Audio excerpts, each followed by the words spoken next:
And don't let yourself hold you back. It's honestly you. Because no one's going to sit there and stand in front of you when you try to walk out the door and tell you can't go to school, you can't sign up for this program. It's all in your head. And what you're afraid of, what other people think of you, what people define you as, it's all in your head. 100%. And you have the power to change that narrative in your mind.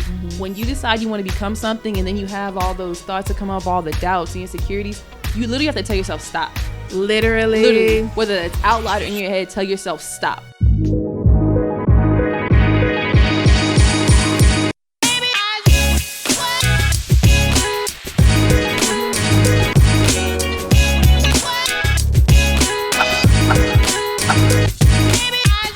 Welcome to the Strong by Choice podcast, where our purpose is to inspire women to be bold about their intentions and to take massive action working towards their goals in all areas of life. Welcome to the Strong by Choice podcast. My name is Susan Adi, better known as Susie Savage. And I'm Desiree, Cosmic Ray. In today's episode, we're going to talk about imposter syndrome. This is a good topic. So many women, especially in the community where I'm involved, deal with this on a daily basis, I feel like. Yeah.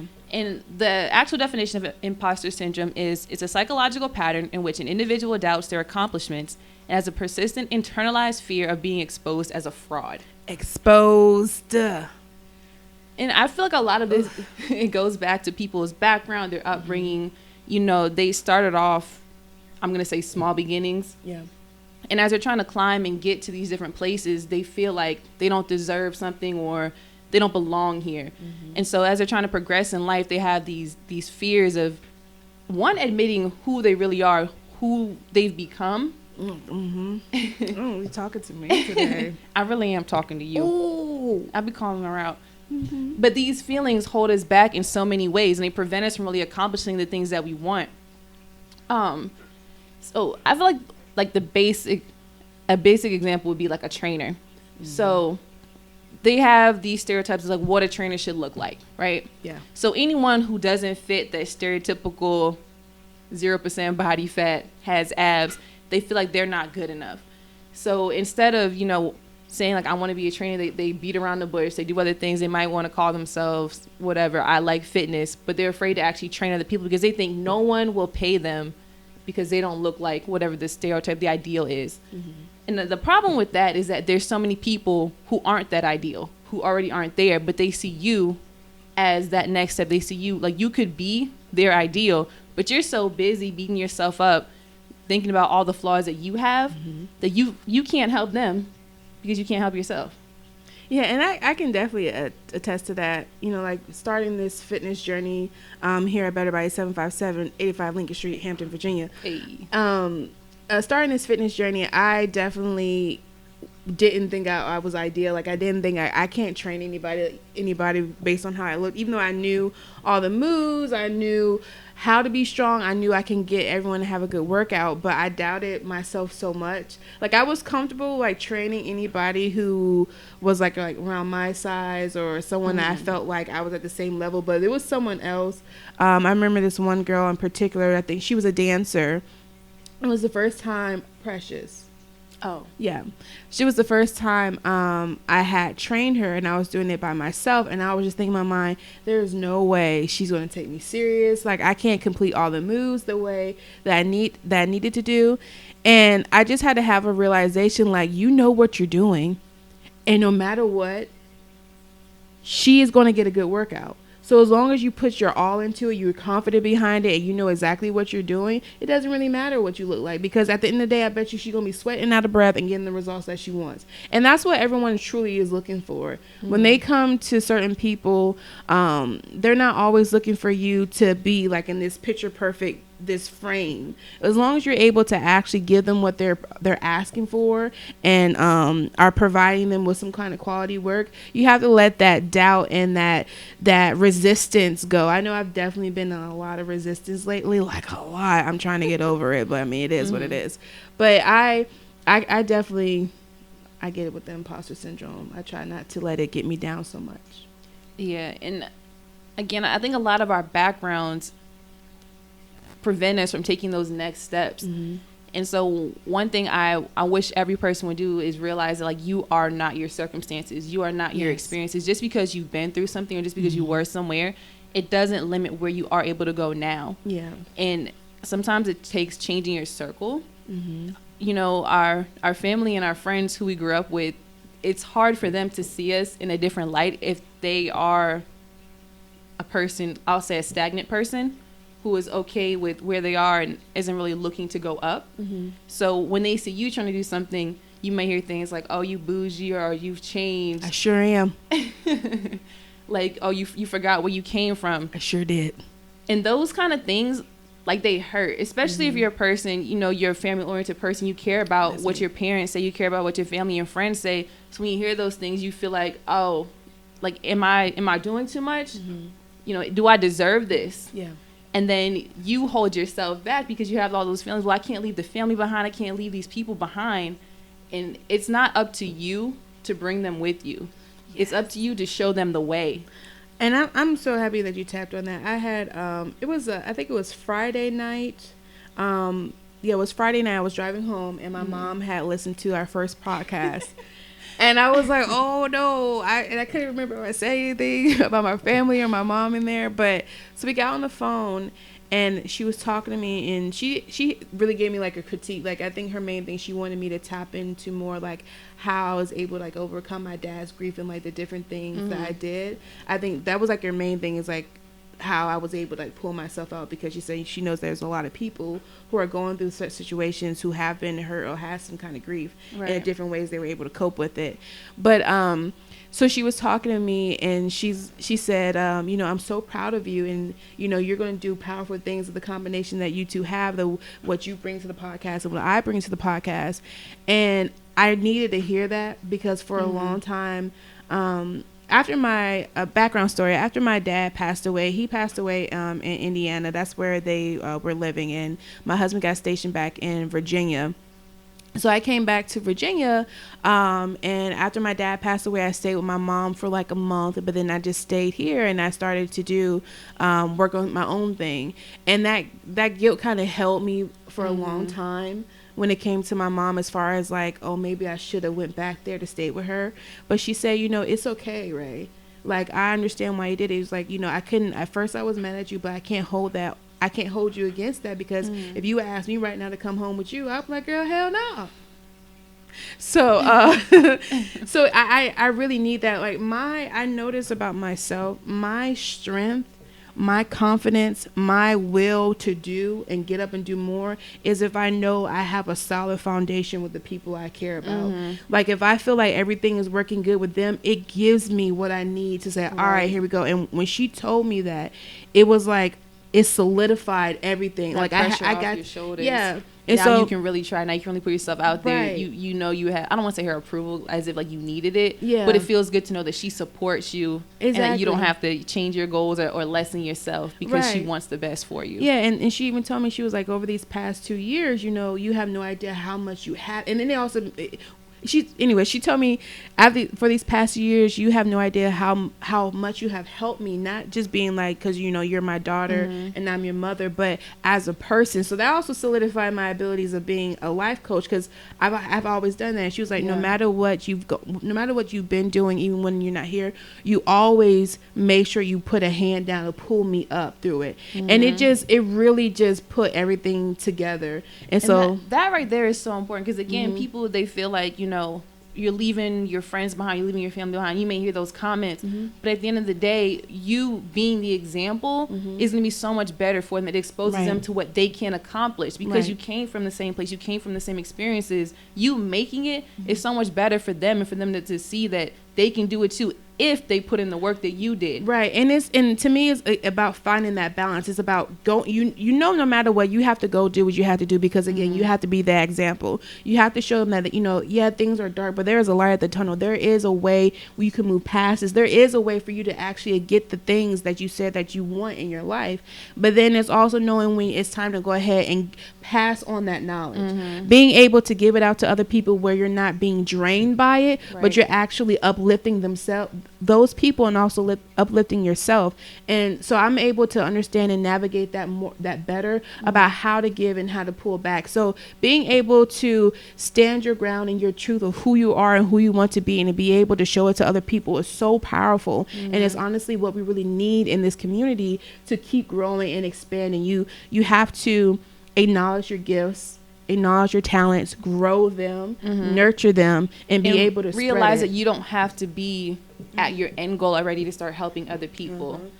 And that you may feel like, your experiences, like, oh man, like I went through this, I can't tell someone else how to get through it because I had that problem myself. But that same thing, the reason that you will be a great coach and the reason that you will be a great trainer is because you went through those problems, you understand, and now you can not only coach to them from a place of education, but from experience, from empathy, you can relate to them. That's what my mama said. She was like, you got the empathy part of it. Yeah, I love her. Shout out to Mary Neely Tippett.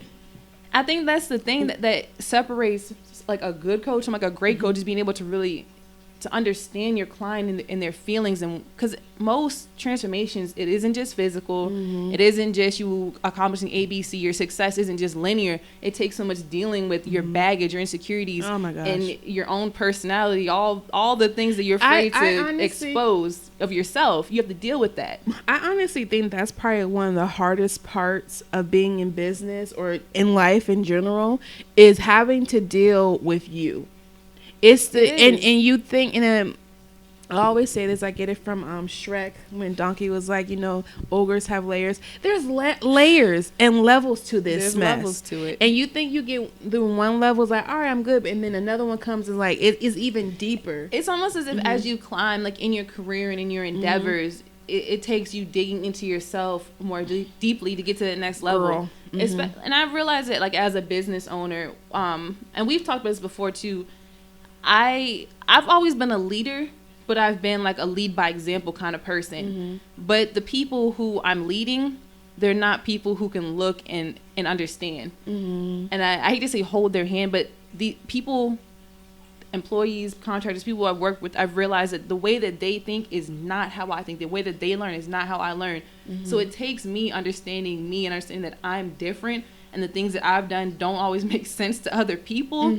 And I have to critique myself. I have to become a better leader. I have to become a better communicator, because I'm telling you X, Y, Z, and you're like, but what about A, B, and C? And I'm assuming that you already knew those things because I did, or I looked at Google, or I did these things, and most people don't think that way. So I have to look at myself, look in the mirror, and figure out, what's different between me and these people, and not so much in a way of I'm better than them, but how can I bridge that gap between how I think and how I operate and how I need them to think and operate, and make sure they're getting what they need out of me so they can be a better employee, a better contractor, a better team member. 100%. And it's I always say the people we interact with is somewhat like a reflection of ourselves. And I think especially like you said, as you climb into your business, you have to dig deeper within yourself. So you'll come across different people who are either going to challenge you and make you feel super uncomfortable and you just want to just run out of there. And you also encounter people who truly compliment you and give you that upliftment. So you have to be able to be ready to even dive within yourself and be able to discern what it is actually that's going on in front of you. And I think that's a big one, because we, especially the people on our team, I feel like it takes a lot of understanding where they are. You also have to have someone above you and someone beneath you. But the person beneath you, they have to be at a point where they want that help and they're ready for that help. And that's the hard part about being like a leader, is determining where they're at and if they're actually going to be a good asset to you. Because what I've found about myself is I see the potential in everyone. And it frustrates me when people don't meet, or not meet, but even try to achieve that. When they don't see it within themselves, they don't try. Like, I can look at a person, they can tell me what they want to do, and I'm like, oh, they would be great at that. All they have to do is X, Y, Z. But they don't want to deal with their own stuff. They don't want to invest in themselves. All these basic things. And I have to realize, like, some people are just not at that level and not get frustrated with it. But I think it's also because it's about them not being at your level, but it's also them being exactly your same frustrations, the same issues that you have to work through, they have to work through too. And it's frustrating because you feel like, okay, I am doing it, but some people, it go either one, it goes a little bit deeper, or two, they're not ready. You've gotten to a spot where you being ready, so it's also being somewhat empathetic, but knowing when to cut it, but knowing also when to cut it off. Like, okay, look, that's just it. You're not going to be there, and that's fine too. It's just about... That's the part that frustrates me, is that everyone wants to be ready. They're waiting for this golden moment. They're waiting for, I'm ready now. This is it. It's the first of the year or whatever.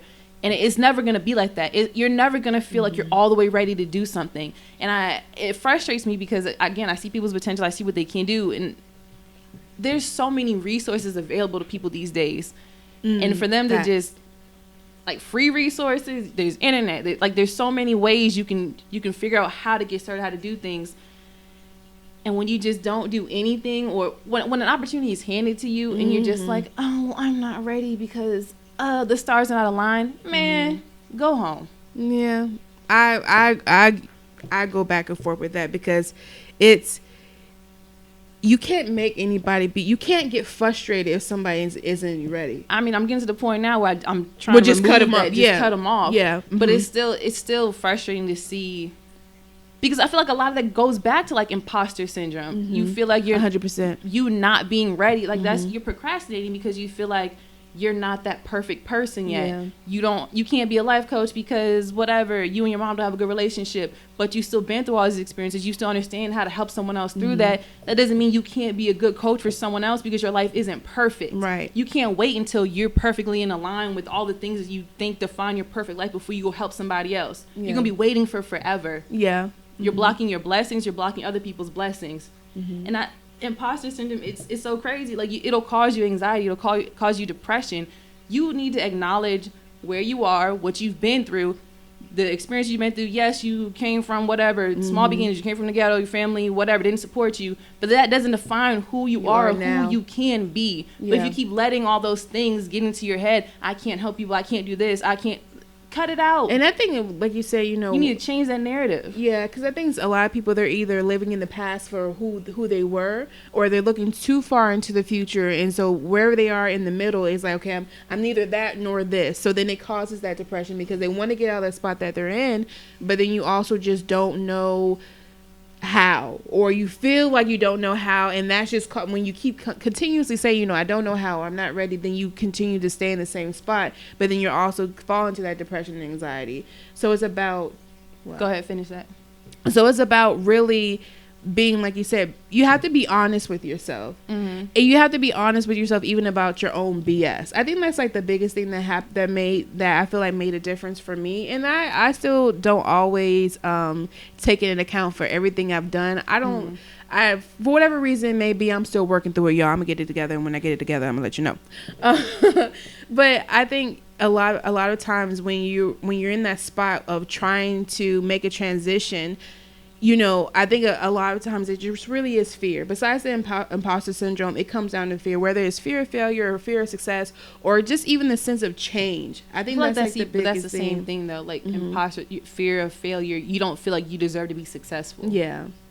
I feel like it all comes back together, and even like the not asking for help because you're afraid to admit who you are, who you want to be, or you're afraid to admit your baggage to other people, so you won't go to the people that can help you. You won't hire that mentor. You won't take that course. Because they might ask you a question, they might expose you to whatever you feel like you are, and you think that is holding you back. And I don't think it's like exposing you to who you are, exposing you to what you don't know too at the same time. It's kind of like, okay, especially if you feel like you come across as a person who knows a lot, or you feel like you're a know-it-all, to go in this situation where you're like, oh, I don't know anything. I think a lot of times as you go on, at least I know for me, I attain a lot of information, and I've listened to a lot of different things. I read a couple books and everything, so I feel like you get to a point where you feel like, oh, that's it. I'm at the top right here in my game, and that's just not true. You have to be willing and open to continue to learn and grow, because there's so much stuff that we don't know, and just because you don't know it doesn't mean you're impossible of helping other people, right? Impossible of actually doing the thing that you feel like you have a calling on your life for, right? So you never should let that stop you from actually going after what you want, because all it really is, you just have to do it. It all comes down to, yes, I still believe in divine timing. I still believe in going on the flow. I don't care what Susan says. I ain't saying nothing. But at the same time, you have to just do it. You have to be okay with I think one thing for me too that I had to get over was I had to trust myself. And I had to just make a decision. For a long time I kept saying, well, I don't know. Like, okay, that was my decision. So I'm straddling the fence between these two worlds. And it's like, just make a decision, because in my mind, I always wanted to be right, and I didn't want to make the wrong decision. But it really doesn't matter, because you gotta let that go. You gotta let it go, because you make a decision, and whatever will be. It doesn't really matter. So, and I think sometimes there's power if you're looking for in a sense in yourself where you're trying to find confidence, or you're trying to find that you're trusting yourself. Making a decision, whether it is wrong or right, honestly will help bring that, because you actually said, I'm going to do this, and that's it. And then it also takes the stress and the depression and the anxiety, because now you put an action towards it. You're actually like, okay, I want to start working on these things, working on myself, working on my business and everything. So then that way you can kind of release from it. That is no longer on your mind, because when you let it stay on your mind for so long, it can drag you down. It can actually stifle your creativity. It can stifle your productivity. It can stifle your mental capacity. Your life holds still. You're sitting there, I don't know what I want to do. I don't know, should I do this? Can I help someone? Going back and forth. And if you just make a decision and you just try something, you're going to feel better. And you know what? The sooner you figure out whether that's what you want to do or not, whatever you do, that next step, it doesn't have to be your end goal. People are so afraid to say, I want to do this, or to say, like, they don't want to commit to something. They don't want to put themselves in a box. Yeah, but people change, people evolve, just like relationships. You're not going to be the same with your high school sweetheart when y'all are married for 10 years. Like, you change as a person. Yeah. You change as a business owner. You change, like, whatever your career, you change as a mother. Like, your dynamics, the more you learn, the more you're going to evolve. So deciding you want to be something now, and then in the next year, it doesn't define where you have to be in 5 years. Yeah.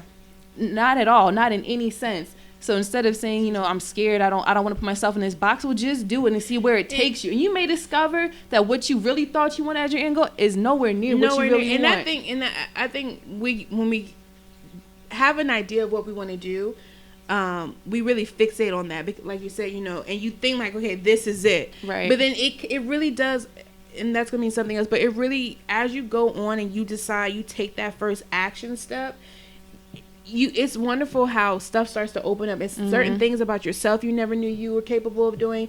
And you find out you like something else. Maybe the thing that you decided that you wanted to do initially is like, okay, I no longer want to do that. That's actually, that's not what it is. But the best thing about it is the fact that you took a step, because you decided and you got to try it out. It's almost like going to a buffet. Right? We're gonna say a buffet. I don't really like buffets either, but you're gonna go to a buffet, so you know what you already like, but then you go up there and one day you look at this, you're like, you know, that I'm saying some dish, sushi. I never tried sushi, but I'm not sure. I don't think I'm really gonna like it. But then finally you try it, and you either you like it or you don't. It ain't the end of the world. It's if you think of life as human beings, sometimes we can take the most simplest things and make it so complicated. And it honestly can be that simple. And I think when the complication also lies in when you start to make those decisions or feeling like an imposter syndrome, really does lie in your relationships. Yeah. I know for me, I think that was like my biggest thing. I felt like I didn't want the people around me not loving me or liking me for the decisions I made, or I didn't want to feel like I had to cut anything off. Right. But at the end of the day, as you said before, relationships change all the time, and though it may change at that moment, and maybe you're not able to see somebody as much, maybe you're not able to talk to that certain person as much as you did because you guys are on two different planes now, but that doesn't mean that relationship ultimately ends, and you guys can always come back to it if it's something that's supposed to be in your life, and if it's something that if it's the relationship you had, both of you guys care for it as much. So if there's any relationships in your life you guys are out there that you feel is holding you back, you have to just again act on it. and just try to trust within yourself that it's going to work out. But don't let anyone in this world stop you from doing what it is that you want to do. Don't let yourself hold you back. And don't let yourself hold you back. It's honestly you. Because no one's going to sit there and stand in front of you when you try to walk out the door and tell you can't go to school, you can't sign up for this program. It's all in your head and what you're afraid of, what other people think of you, what people define you as. It's all in your head. 100%. And you have the power to change that narrative in your mind. When you decide you want to become something and then you have all those thoughts that come up, all the doubts and insecurities, you literally have to tell yourself stop. Literally, whether that's out loud or in your head, tell yourself stop. Yep. And for some people that takes like a physical, I know some people like stomp or like clap, like do like a physical action every time those thoughts come to their head to help themselves to wean away from that habit. It's hard in the beginning, especially when you're like in a very beginning stages of deciding you want to become a different person, deciding you want to go down a different route, and that's something you're not quite sure what it is or what that end goal is. It's easy to have those insecurities and those doubts that just creep in, and you literally have to tell yourself to stop. You have to change your narrative, the way you think of yourself. We've talked about affirmations in another podcast. If you haven't listened, go back and listen. Make sure you subscribe as well. Yeah. But having those affirmations, when you wake up in the morning, look yourself in the face, in the mirror, and tell yourself who you are, who you want to be, and then you need to be that person. Yeah. Even if you're not that person right now, and for example, let's say you want to have a certain income level and you're not there yet, you still need to act like it. You still need to dress the way that you would when, and I'm not saying to go spend $1,000 on an outfit, but present yourself in that way. Instead of walking out the house in sweatpants, dress the way that how you want to feel. Make yourself into the person that you want to be, and those little actions will start to align with your thoughts, and you will help to create that narrative in your mind. I am this person. I will be this person. I'm going to accomplish these things. And no one's going to tell you no. You look the part, you feel the part, and eventually you will become the part. Yeah. But you have to take that step and acknowledge it and to become the person you want to be. You can create any life that you want. Literally. I firmly believe that no matter where you come from, what you come from, whatever people in your life, it only takes one decision to change your life. Yes. One single decision, and you acting upon that decision. You can't say I want to be something and then go to sleep. You need to make a plan. You need to have a goal. I don't care how much money you have. I don't care what your education level is. And that's another thing. People, they feel like they can't call themselves something or they can't accomplish something. I didn't go to college. I don't have a master's degree. I don't have a doctorate. Education is important, but school is not. Some of the richest people in the world, they don't have a degree at all. And that doesn't mean your experiences are almost, I would say they're just as important. And again, working with a mentor, working with someone who is where you want to be or isn't at that next level, the knowledge that they can give you is so much more important than sitting in a classroom and reading out a textbook. Yeah. It's hard to apply that information. They give you the basics, but as far as actually becoming like a business owner or whatever you want to be and applying that to your life, you can't learn that just sitting in class. Yeah. You need to do clinical rotations. You need to do That's why they do internships and externships, because you have to actually be involved in that work so you can have that experience. So when you encounter something else like that again, you know exactly what to do versus if you just read it in the book. Right. And some of the book smart people who I know have the least common sense. They can't apply any kind of knowledge. They're not making it in life at all because all they know how to do is highlight and memorize from a book. So don't feel like your worth is defined by how many degrees you have, how many letters you have behind your name. I have so many letters behind my name, and I'm not doing any of the things that I got. I'm combining but everything that I've done, I've combined that knowledge to create now this place where I am. I've created the career, the job, the opportunities that I wanted.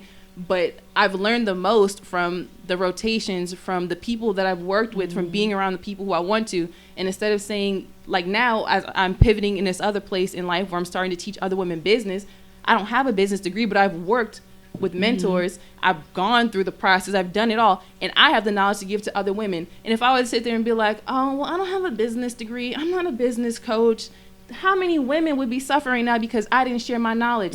How many of these women look at me and they're like, oh, she looks like me and she made it. I want to talk with her. But if I was like, oh, well, I'm not qualified, I can't teach you, who's going to teach them? Yeah. If I'm the one they decide they want to reach out to because I look like them and they see me, they've been here, they've seen the upbringing, but I'm just like, I can't. They're suffering because I won't make a decision because I'm afraid.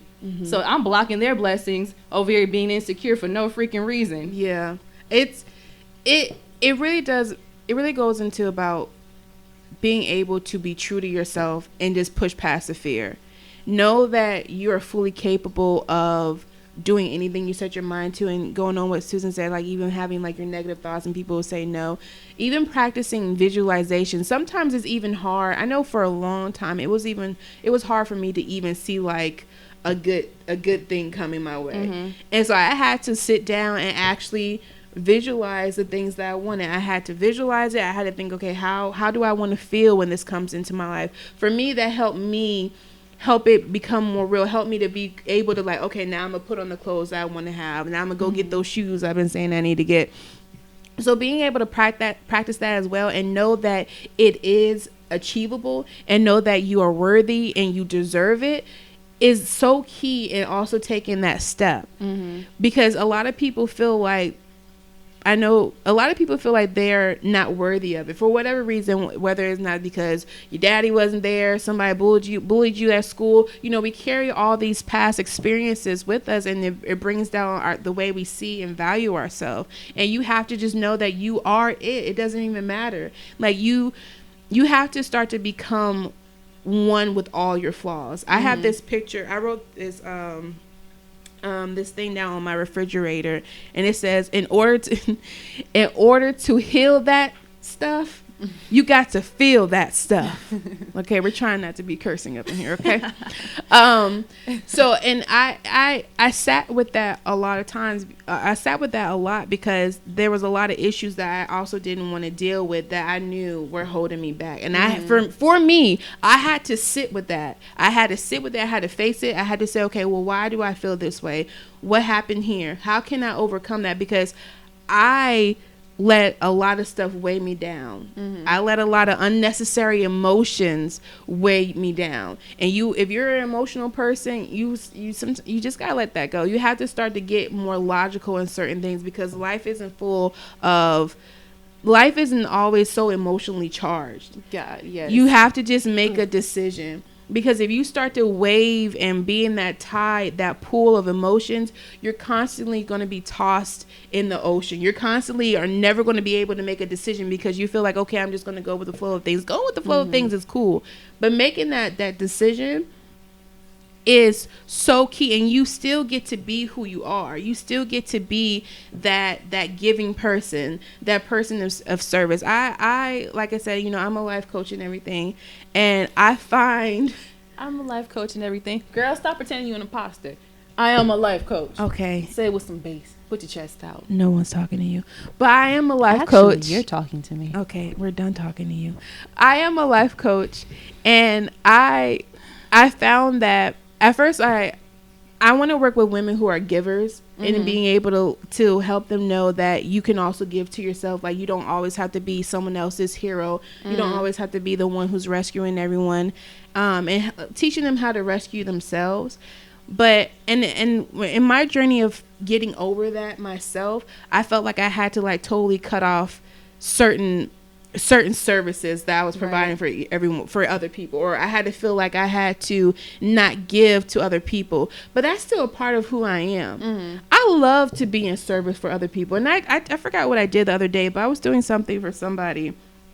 I think I did something for my husband, and I felt so good about it. And it gave me energy and the charge that I needed to actually start doing stuff for myself. So if you're the type of person that you feel like everyone always can lean on you, you feel like you're the responsible one, you don't totally have to cut that off. It's just always about having those boundaries, because that's a part of who you balance. Boundaries and balance, because that's just a part of who you are. So if you try to cut that off, you're cutting yourself off, and then you're going to fall into that depression. So owning who you are, knowing exactly who you are, being able to deal with all your stuff is so important to actually making those action steps and putting it into it. Having that confidence behind it all is key. And but sometimes I think you just gotta jump. If you try to hide a certain part of who you are, that goes back to like that imposter. Yep. Like you can't decide who you are and what you want to do if you don't realize where you've come from it. So instead of trying to hide those things and whatever, this background didn't happen, these things didn't happen to me, I wasn't hurt by this, the whole point is for you to acknowledge it. And it, like you said, like everything that happened is a part of you. It's changed who you've become, how you've developed, and it's made you a better coach.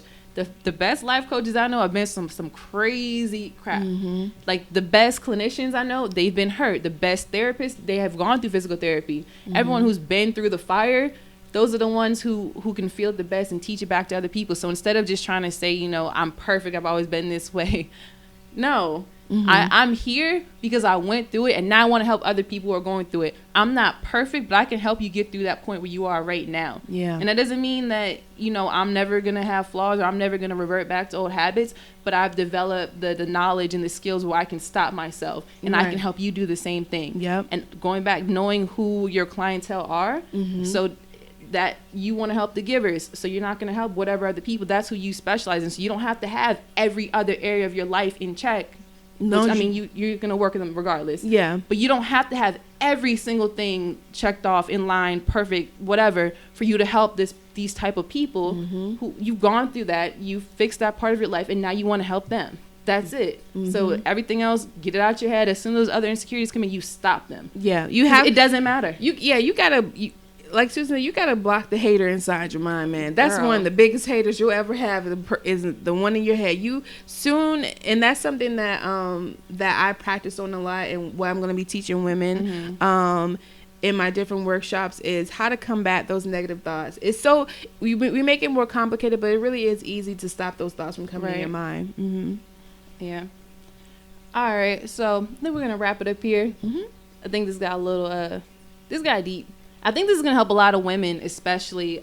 I guess men deal with it too, but I hear it most from women. Yeah. So I hope that if this was for you, that you heard this message, that it gave you the confidence to stop those negative thoughts, to decide what you want to do and realize you don't have to be perfect. Yeah. I hope that if this is for someone else, that you know that you share it with them. If you have any comments or any stories for us, anything you want us to touch on, you could always send it to us. Send us a message on Instagram. We're strong_by choice. You can send us an email, sbc@suziesavage.com. That's Susie with a Z. And don't forget to comment, like, subscribe, and share this video, guys. Until next time. Peace. Don't forget to follow, subscribe, like, and share on Facebook at Strong by Choice, and also on Instagram at Strong_by Choice.